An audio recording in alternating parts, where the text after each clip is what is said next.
भारतीय संविधान की वंशावली लाइनेज 1600 में अंग्रेजी निवेशकों के एक छोटे समूह को जारी किए गए एक कॉरपोरेट चार्टर से जुड़ी है। 1579 में थॉमस स्टीवंस और 1583 में राल्फ फिच जैसे अंग्रेज यात्री सम्राट अकबर के शासनकाल के चरम पर भारत आए थे। उन्होंने पूर्वी मसाला व्यापार, विशेष रूप से काली मिर्च जिसे यूरोपीय बाजार काला सोना मानते थे, में मुनाफे की अपार संभावनाएं देखी। इस मुनाफे को पहचानते हुए लंदन के 217 निवेशकों ने अपनी पूंजी एक साथ मिलाई। 31 दिसंबर 1600 को महारानी एलिजाबेथ प्रथम ने उन्हें एक चार्टर राजपत्र प्रदान किया।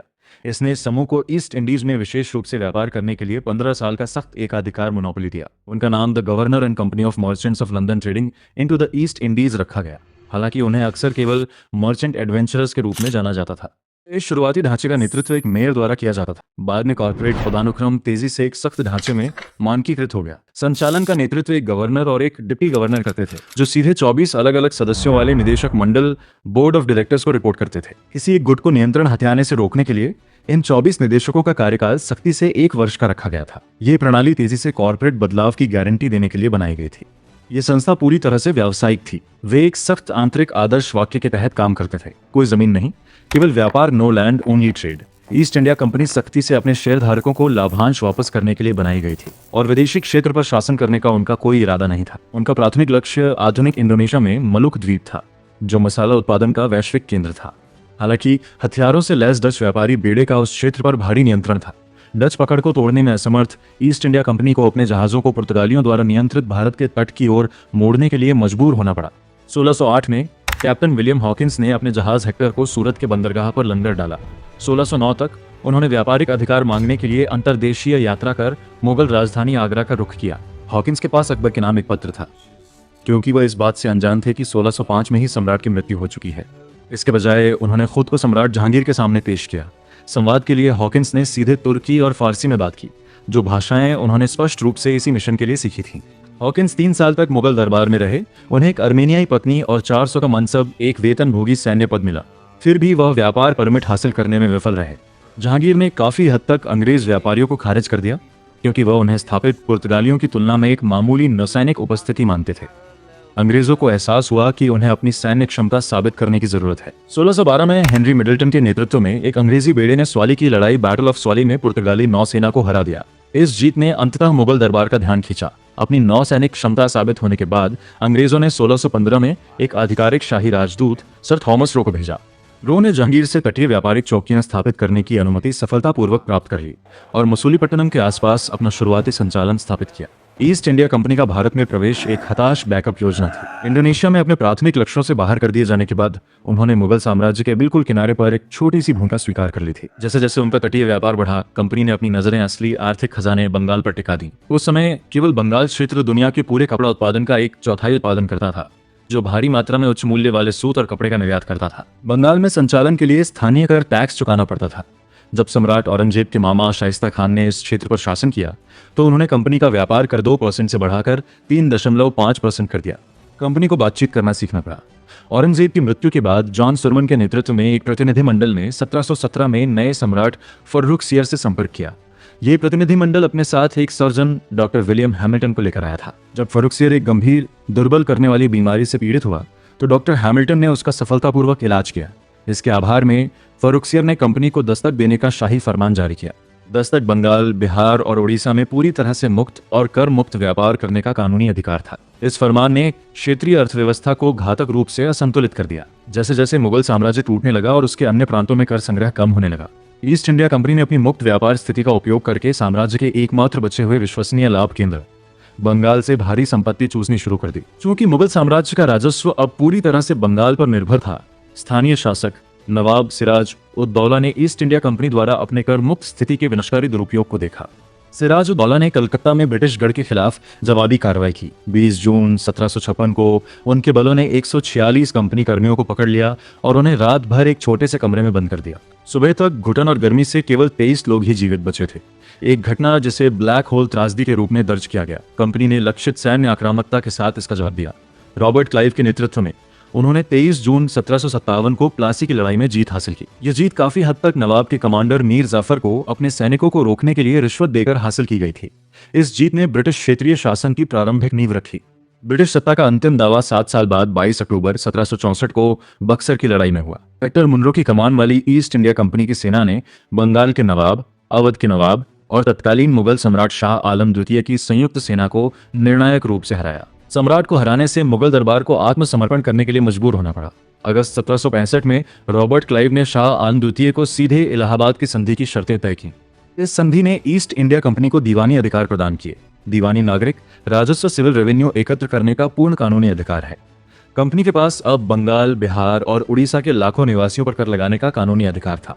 क्लाइव ने दोहरी सरकार या द्वैध शासन दायर की एक प्रणाली तैयार की। कंपनी ने दीवानी को नियंत्रित किया, सारी संपत्ति को सोख लिया। इस बीच नवाब ने निजामत को बरकरार रखा, जो न्याय प्रणाली और दैनिक प्रशासन के लिए जिम्मेदार था, लेकिन शून्य कर राजस्व के साथ। बक्सर की लड़ाई ने ईस्ट इंडिया कंपनी को व्यापारियों के एक संघ से एक संप्रभ कर संग्रह करने वाले राज्य में बदल दिया। एक निजी निगम अब सीधे लाखों लोगों पर शासन कर रहा था। इस क्षेत्रीय विस्तार से पहले ब्रिटिश क्राउन ने 1726 का चार्टर एक्ट जारी किया था, जिसने बॉम्बे, मद्रास और कलकत्ता में कंपनी के स्थानीय गवर्नरों को कॉरपोरेट कानून बनाने के लिए स्वतंत्र, विकेंद्रीकृत डिसेंट्रलाइज्ड शक्तियां दी थीं। बंगाल में द्वैध शासन प्रणाली ने इस विकेंद्रीकृत ढांचे की खामियों को उजागर कर दिया।